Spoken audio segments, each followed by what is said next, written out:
All right, man, peace. Many brothers remember that I used to call James Harden James Hardhead. And I stated that if he showed out in last year's playoffs, that I would cease calling him James Hardhead. And for the most part, I have. Every once in a while, I have a little slip up because he still is a hard head.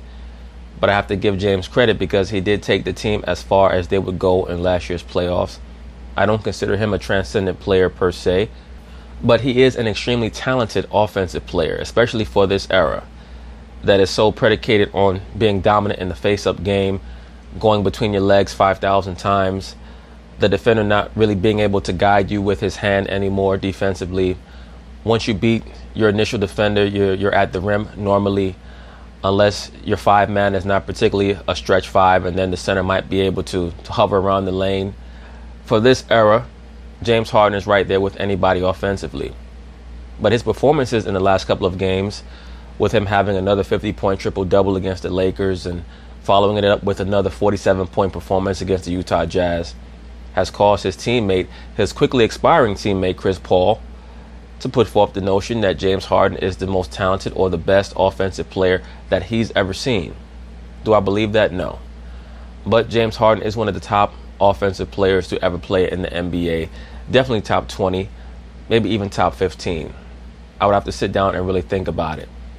But the reason why CP3 is saying that is because he knows that James Harden is going to be the horse that he has to ride for the rest of his career.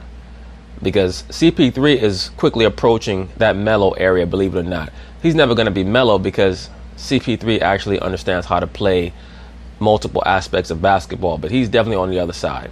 So I understand why he's trying to pump up Harden. And of course, they're going to talk about whether or not James Harden is actually the greatest offensive player ever. And I'm going to chime in. So Harden did finish the game with 47 points. High praise from his teammate Chris Paul, who called him the best offensive player I've ever seen. Tracy, your eyesight basically overlaps with Chris Paul's eyesight. Where are you on that list? Let me say this very quickly before Tracy answers. In regards to the best offensive players that I've seen with my own eyes, of course, Michael Jordan is one. Number two would be Kevin Durant. Number three, I'd probably say would be Larry Bird. Then Kobe Bryant. Kobe's the most explosive offensive player I've ever seen, including Jordan. Kobe, when he gets hot, is the most explosive offensive player that I've ever seen. You have LeBron in there. You have Allen Iverson. Going back to the 80s, you have Bernard King, George Gervin.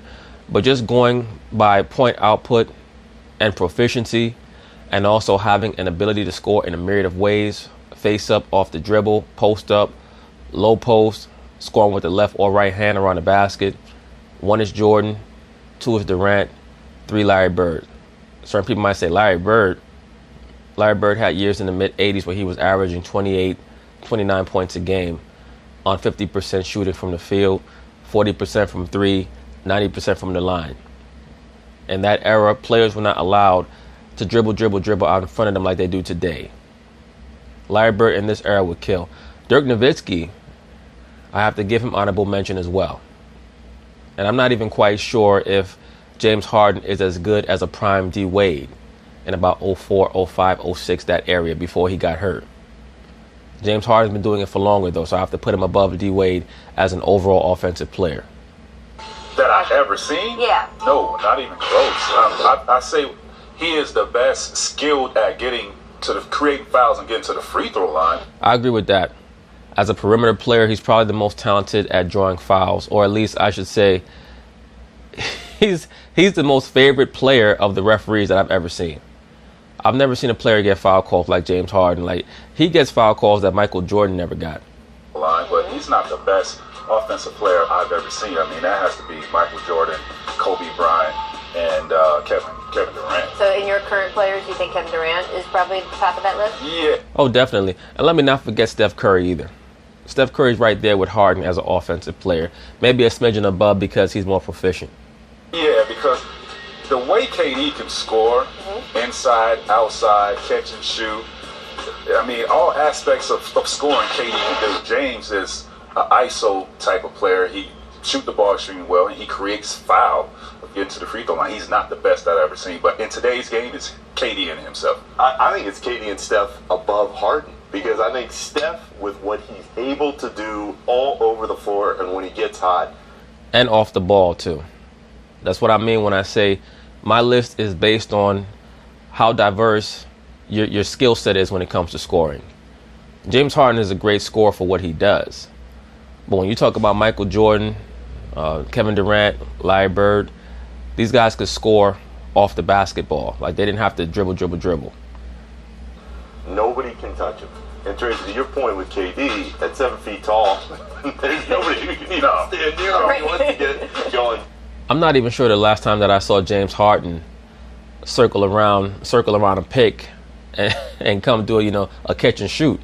But with Steph, when he gets rolling, I think he's at an even higher level than what Harden can do, and he's lifted the Warriors so many more times compared to what Harden has done in those big games for Houston. So I would put both of the... I agree with that, and it's good to see one of these so-called NBA pundits actually give Curry credit for playing well in the playoffs, which he's done for a good portion of his career. A lot of people forget, once again, the main series where Curry did not play well in the playoffs, where he's become known as being a poor playoff performer, was the 2015 finals, the first 3 games. And that was coming off of that disastrous injury that he suffered in Game 4 against the Rockets. I don't think that he was the same in the playoffs in regards to his confidence and his overall wherewithal out there on the court until Game 5 back in Oakland in the finals, where he went off and he lit up Matthew Dellavedova. And of course, we know in 2016 he had the issues with his knees and his feet. The Warriors guys ahead of where Harden is in the moment. Now, Steph doesn't have the part of his game as large of the getting to the free throw section, the foul line section, which, depending on who you are, you might either see that as a positive or a negative. Take a look at this, because Harden has scored more than 30% of his career points from the line. That is incredible. And you look at Lenny Wilkins. Lenny Wilkins was a point guard, so he must have really had a great ability to draw fouls. The line is the third highest rate among the top 100 scorers in NBA history. 30% more than 30% of his score comes from the line. He made 4 threes last night. I looked at his stat sheet. He made 4 threes last night. He had 27 points off of threes and free throws. Mm-hmm. That's the point. 30% of his points come off of free throws. So that means that if he scores 30 points, 8 or 9 of those points is going to come at the free throw line. That is unbelievable. It's an unbelievable skill to keep getting to the line. Well, what's truly unbelievable is that he keeps getting those calls. That's what's unbelievable. And that hurts him in the playoffs, because I've said this before on this channel, and I recently heard Shannon Sharp start saying this as well. He becomes so accustomed to getting these little ticky-tack calls in the regular season that when the playoffs come and he does not get them, then it really starts to make him look like a choke artist. Because those flops and those flails that he gets the whistle for in the regular season, he goes to the basket in the playoffs and it's a play on. So now all of a sudden, the 9 for 19s, the 10 for 22 games that he has in the regular season, they become 8 for 25 games in the playoffs, because he's not getting free throws off those misses. He's done over and over is incredible. It's just that it's not as splashy as our pals Steph or JD. I mean, there's the whole camp of people who think, hey, that's a skill. It's not something, if it's open to everyone, the rules are there. He's the one who knows how to take advantage of them. And then there's another. Right, but what James does, and this is what pisses off his defenders, he actually initiates contact with his shoulder and then pulls away and flops. Another group of people, with Scottie Pippen on the show at the end of last week, for him, that is not as pure a way to play basketball than some guy like maybe Steph is the way of playing it. Coming up. Yeah, he's trying to use chicanery to get to the free throw line. And he would never have gotten respect for that back in the day, when they could have been much more physical. But see, James Harden would have had to diversify his game back in the day.